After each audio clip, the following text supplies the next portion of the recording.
Oke, selamat siang. Berjumpa kembali dengan Mas Bro Tegal. Untuk siang ini saya akan update serius untuk kalian.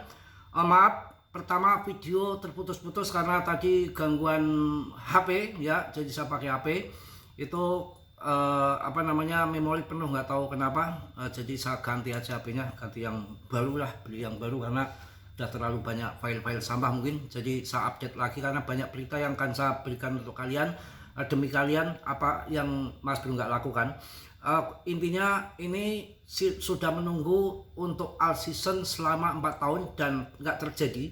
Dan tahun 2026 ini diberitakan dari akun GZ akan super cycle siklus yang akan ada kenaikan besar, perubahan harga-harga di cryptocurrency dengan adanya adopsi institusi yang sangat luar biasa dengan disahkannya Undang-Undang Clarity Aset dan pemangkasan suku bunga, juga perubahan besar dalam dinamika keuangan global, arahnya adopsi BTC besar-besaran, maka akan mengangkat semua altcoin juga akan terbang. Ini terjadi baru awal ini tahun 2026 setelah kemarin sempat sudah terjadi halving BTC. Jadi akan saya sampaikan untuk kalian ya, harus semangat, tetap yakin misi saya untuk kalian cuan besar. Paling tidak jadi orang ada manfaatnya bagi orang lain, bukan menjelekkan orang lain, menghujat orang lain, menghina orang lain, pindah sana pindah sini, enggak.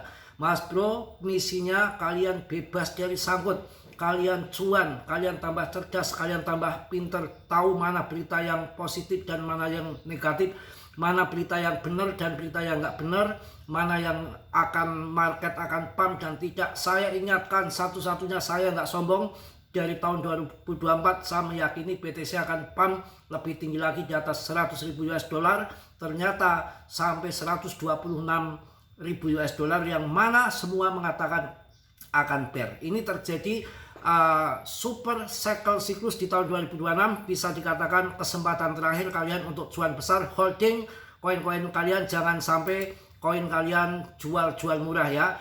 Ada top 5 prediksi industri kripto tahun 2026 menurut eksekutif Gemini ya. Jadi tetap dior ya, saya sendiri Mas Bro tidak bertanggung jawab atas kerugian kalian, semua kerugian ditanggung masing-masing. Tapi misi saya di sini, hidup harus ada manfaatnya bagi orang lain. Itu yang paling penting ya. Pasar kripto diperkirakan memasuki fase struktur pada tahun 2026 seiring pergeseran besar kawan dan narasi lama menuju pendekatan yang lebih institusional dan makro. Hari ini disampaikan oleh Patrick Licu, Direktur Op Institusional dari Gemini, yang menilai bahwa dinamika cryptocurrency tidak lagi ditentukan oleh siklus ataupun spekulatif semata. Ini termasuk siklus 4 tahunan Bitcoin dinilai berakhir. Ya, sekarang dinilai berakhir. Makanya akan saya jelaskan dengan gamblang di sini, ibarat kepala jadi kaki, kaki jadi kepala untuk kalian supaya tidak mendapatkan berita yang sesat untuk kalian, supaya kalian paham, memahami sekarang dinamikanya sudah berubah. Kalian harus mencari koin-koin yang real project, yang bagus-bagus, yang nggak ngasal-asalan, karena investor ke depan semakin cerdas, nggak asal main beli koin meme saja ya. Nanti kita harus setelah cuan di PP dan Polygon, alhamdulillah udah membuat kita cuan banyak. Nanti pas saat bear market tahun 2027 kita nembak BTC ya. Oke, langsung saya akan sampaikan, nanti takut modal lagi nih. Sih, apa ini benar-benar bikin capek aja. Ini kan info yang belum selesai, tadi terputus, belum unjuk salam, belum pamitan sama kalian. Nanti disangka Mas Bro nggak sopan karena nggak pamitan. Tapi tadi beberapa video saya nggak sopan, nggak pamitan, mohon maaf. Bukan berarti kesalahan saya, tapi memang kesalahan dari alam gaib ya. Semut yang keinjek pun bisa gigit, apalagi orang ya kan. Itu kenapa nggak pamitan kabur. Jangan kesalahan kecil dijadikan alasan untuk menilai bahwa sesuatu yang lain yang ada di Mas Bro itu rusak semua. Itu salah besar ya. Karena setahu saya, mohon maaf agak celeh dikit, ada pernah cerita kan yang namanya Raja Fir'aun itu mengakui Tuhan dan ditegur sama si iblis. Ya, iblis negur, kok kamu berani banget sih mengaku Tuhan, saya aja iblis gak berani.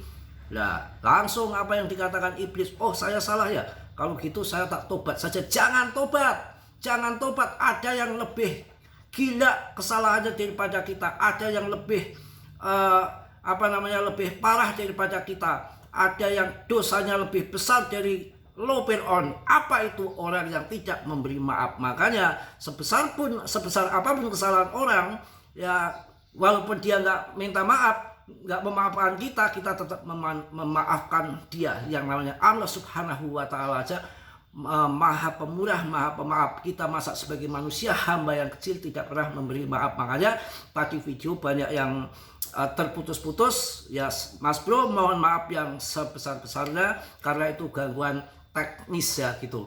Oke, langsung saya akan bahas mengapa dalam 5 tahun prediksi utamanya Li-Chu menekankan peran regulasi institusi dan bahkan negara sampai faktor penentu arah pasar. Pandangan ini memperkuat gagasan bahwa tahun 2026 bisa menjadi titik balik penting bagi ekosistem kripto global. Makanya bukan tahun 2026 yang dibilang akan bear market, tahun 2024 katanya bear market, tahun 2025 katanya bear market, tidak ada. Justru tahun 2026 ini puncak dari buleran, puncak siklus yang mana tadinya 4 tahun sekali, sekarang dirubah, tidak ada siklus 4 tahun sekali, tapi yang namanya halving BTC ya tetap masih ada pengaruhnya sebetulnya dengan dipotongnya hadiah reward penambangan. Otomatis dengan kelangkaan BTC maka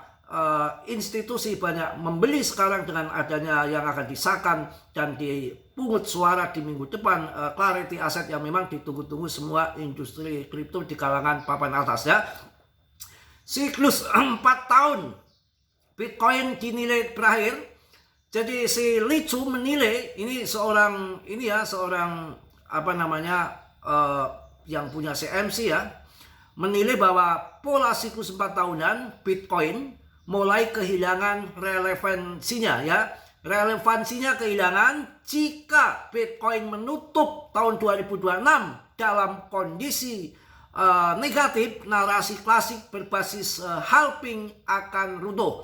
Berbeda dengan siklus sebelumnya diwarnai koreksi 75% sampai 80%, penurunan Bitcoin saat ini relatif lebih terbatas. Bukan kayak dulu-dulu yang sudah BTC bisa jatuh ke 75%. Sekarang dengan adopsi yang makin besar, dengan institusi yang berkembang terus mengadopsi kripto, terutama BTC, jadi sudah nggak ada yang namanya hancur lebur jadi bubur sampai 75% terjun ke bawah seperti yang sudah itu nggak ada. Mirip-mirip nanti bisa kayak saham ya.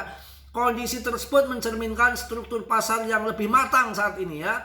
Arus ETF, kedalaman pasar derivatif, dan layanan kustodi institusional dinilai mampu menyerap guncangan pasokan Bitcoin. Kini diperlakukan lebih sebagai aset makro dan dipengaruhi likuiditas global, bukan sekedar siklus.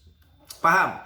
Kalau dulu itu kan sekedar siklus saja, pemainnya hanya beberapa orang, 5 lintir, ada Elon yang naik turunkan harga pump and dump, ada Do Kwon, Michael Strategi ya, Michael Saylor dari MicroStrategy, hanya orang-orang tertentu saja. Sekarang sudah menjadi global ya, adopsi makin besar. Jadi sudah nggak ada harapan seperti tahun 2022 kita akan membeli BTC harga murah 16.000 K ataupun 250 juta. Saya rasa sekarang sudah nggak bisa lagi.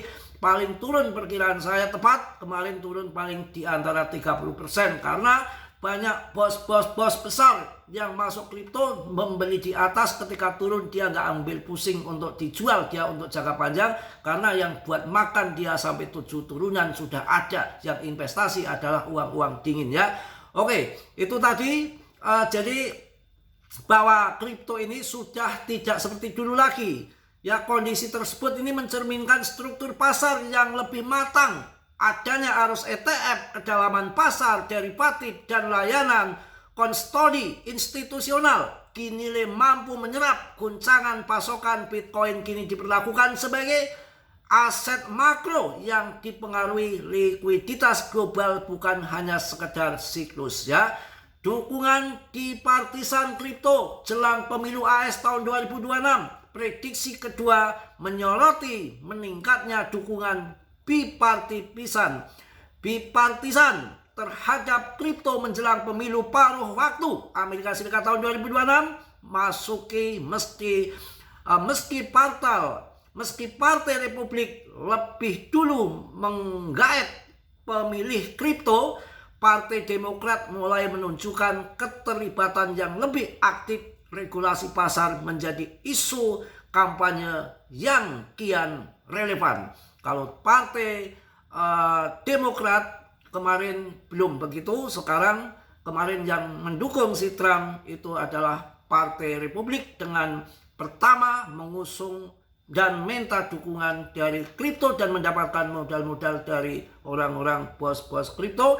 Sekarang lawan politiknya dari Demokrat pun sudah menunjukkan keterlibatan yang lebih aktif. Regulasi pasar menjadi isu kampanye yang kian relevan ya. Jadi info-info yang penting hari ini untuk kalian. Jadi nggak ada yang namanya canda-canda lagi ya. Pembahasan RUU struktur pasar seperti clarity asset harus berlanjut melalui negosiasi lintas partai. Beberapa analis memperkirakan terobosan di Senat pada awal tahun 2026. Negara bagian kunci seperti Arizona dan yang lainnya juga mulai menjadikan cryptocurrency sebagai isu politik strategis. Ya, mantap pokoknya ya. Kemudian si Licu memprediksi lonjakan penggunaan pasar prediksi berbasis kripto pada tahun 2026. Plafon semacam ini dinilai lebih efisien dalam mengagregasi informasi dibandingkan jejak pendapat konvensional. Pertumbuhan polymarket menjadi indikator awal tren tersebut. Ya, kemudian konsolidasi treasury aset digital tak terhindarkan. Prediksi keempat menyasar tekanan pada perusahaan treasury aset digital. Setelah gelombang peluncuran besar, banyak entitas kini diperdagangkan di bawah nilai aset beralih ke kripto yang dimiliki. Kondisi ini menekan kinerja saham dan meningkatkan risiko dilusi. Contohnya, MicroStrategy mencatatkan kinerja saham yang melemah signifikan pada akhir tahun 2025. Dalam lingkungan seperti ini, strategi buy and hold sederhana dinilai tidak lagi menandai konsolidasi melalui manajer atau exit diperkirakan menjadi solusi bagi pemain yang lebih lemah. Jadi info sangat menarik sekali. Perubahan strategi yang harus kalian tembak. Kalau kalian pusing tidak tahu koin, kalian hajar saja koin-koin yang saya rekomendasikan, terutama koin BTC yang utama sekarang itu ya. Juga ada ini yang sangat menarik untuk kalian. Negara berdaulat diprediksi beli Bitcoin dengan jual emasnya ya. Prediksi paling ambisius menyebutkan bahwa setidaknya satu negara akan menjual sebagian cadangan emasnya untuk membeli BTC. Langkah ini akan memperkuat posisi BTC sebagai aset emas digital. Gagasan tersebut dinilai semakin realistis di tengah diverifikasi cadangan global. Beberapa negara Eropa telah membuka diskusi soal BTC sebagai aset cadangan. Portabilitas dan transparansi Bitcoin menjadi daya tarik utama bagi negara yang ingin mengurangi ketergantungan pada dolar AS. Jika terrealisasi, ini akan menjadi tonggak penting adopsi cryptocurrency di level negara ya.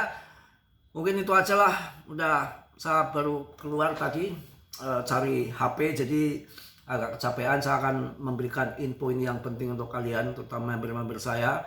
Tahun 2026 kesempatan kalian untuk mencari uang yang banyak dari kripto dengan adanya super cycle siklus yang terjadi di tahun 2026 dengan perubahan harga yang signifikan.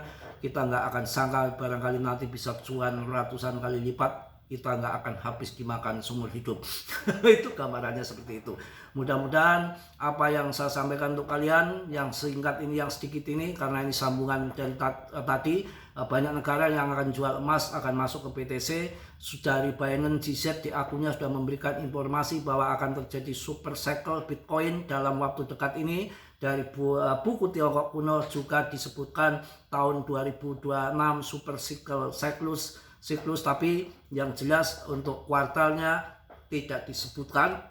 Tapi kalau kita lihat gabungkan dengan alam ataupun fundamentalnya dengan adanya voting tentang undang-undang Clarity Aset ini, yang mana musuhnya lawan politik lah ya untuk lebih pasnya, antara Republik sama Demokrat di AS sudah sama-sama mereka mengusung untuk pemilihan AS pemilu tahun 2026, tetap yang diusung sekarang merapat ke industri blockchain cryptocurrency terutama BTC. Ini akan sangat menarik menurut saya ke depan untuk kalian yang punya uang besar masuk ke BTC, karena dalam dunia cryptocurrency masih 3% dari penduduk global seluruh jagat dunia raya ini yang masuk kripto. Artinya kita masuk di fase-fase yang masih awal sebetulnya, belum ada kata terlambat ya. Jadi ini sangat menarik menurut saya, info-info yang saya berikan untuk kalian. Jadi bubarnya siklus 4 tahun sekali dan sudah tidak akan terjadi lagi kita membeli Bitcoin murah. Juga udah dijelaskan sama si Brian Armstrong, CEO Coinbase dari tahun lalu, BTC sudah nggak akan bisa jatuh lagi sampai di 70% kayak dulu lagi. Ini retail dikatakan sudah ketinggalan, tidak bisa membeli koin BTC di harga murah, dan sekarang pun tidak pernah turun dari 1 miliar per koin BTC, bahkan kemarin sampai ATH-nya 2,1 miliar. Ini sangat luar biasa, dengan didukung dengan masuknya modal-modal besar institusi yang sudah kripto sudah dianggap bukan koin koin mainan yang hanya sekedar siklus saja ya, spekulatif belaka, tapi sekarang sudah adopsi institusional, sudah menjadi termasuk aset, dikatakan aset emas digital. Mungkin itu aja yang saya sampaikan, mohon maaf yang sebesar-besarnya. Risiko tetap ditanggung masing-masing. Info ini mudah-mudahan untuk menjadikan kalian pemahaman lebih lanjut tentang apa yang akan terjadi di tahun 2026. Bukan hanya hahiho bercanda mulu. Kalau saya lagi bercanda ya bercanda, lagi serius-serius jangan terlalu panik ya, santai aja, slow ya. Apapun yang terjadi semua sudah diatur yang di atas. Yang jelas intinya kita hidup harus ada manfaatnya bagi orang lain, yang itu yang pertama. Yang kurang cuan supaya cuan, yang sangkut supaya sangkut, yang mau nikah supaya dapat duit cepat nikah, yang mau bayar utang dapat uang untuk bayar utang, yang belum punya tabungan banyak juga punya tabungan banyak, dan yang paling penting jangan sekali-kali kita dosanya lebih besar daripada Fir'aun kalau kita nggak pernah memberi maaf. Itu yang perlu kalian catat. Oke, mohon maaf yang sebesar-besarnya. Ini bukan ceramah, hanya sedikit ngoceh saja.